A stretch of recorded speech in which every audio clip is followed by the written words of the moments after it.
তো hello' friends, মোৰ channel সাকসেছ আসামলৈ আপোনালোকক আকৌ এবাৰ স্বাগতম জনাইছো। শিক্ষা বিভাগৰ ফালৰ পৰা আহিল বহুতে এটা ভাল খবৰ। টেট উত্তীৰ্ণ প্ৰাৰ্থীক চাকৰি দিব শিক্ষা বিভাগে। কি কৈছিল শিক্ষামন্ত্ৰীজনে আপোনালোকক গোটেইখিনি মই দেখুৱাই আছো এই ভিডিঅ'টোত। টেট উত্তীৰ্ণ প্ৰাৰ্থীসকলৰ বাবে সুখবৰ, চৰকাৰৰ নতুন নিযুক্তি প্ৰক্ৰিয়া শীঘ্ৰে লাভ কৰিব নিযুক্তি। আৰু এই আপডেটটো আহিছে 22 জুন, মানে আজি আহিছে, আপোনালোকে ইয়াতে দেখা পাইছে। আৰু ইয়াতে কি কৈছে মই আপোনালোকক গোটেইখিনি দেখুৱাই আছো। 2019 চনৰ টেট উত্তীৰ্ণ প্ৰাৰ্থীসকলৰ বাবে এটা বিশেষ সুখবৰ, চৰকাৰৰ নতুন নিযুক্তি প্ৰক্ৰিয়াত তেওঁলোকে অতি শীঘ্ৰে লাভ কৰিব নিযুক্তি।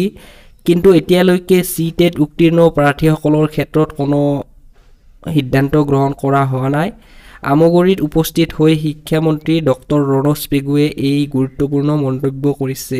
তো বহুতেই এটা ভাল খবৰ হয়, যিসকল বন্ধু বান্ধৱীয়ে 2019 চনতে টেট উত্তীৰ্ণ কৰি থৈ দিছে, তো তেওঁলোকৰ কাৰণে বহুতে এটা ডাঙৰ আপডেট হয়। চৰকাৰৰ নতুন নিযুক্তি প্ৰক্ৰিয়াত তেওঁলোকে অতি শীঘ্ৰে লাভ কৰিব নিযুক্তি, আৰু এই কথা জনাইছে ডক্টৰ ৰণোজ পেগু ডাঙৰীয়াই।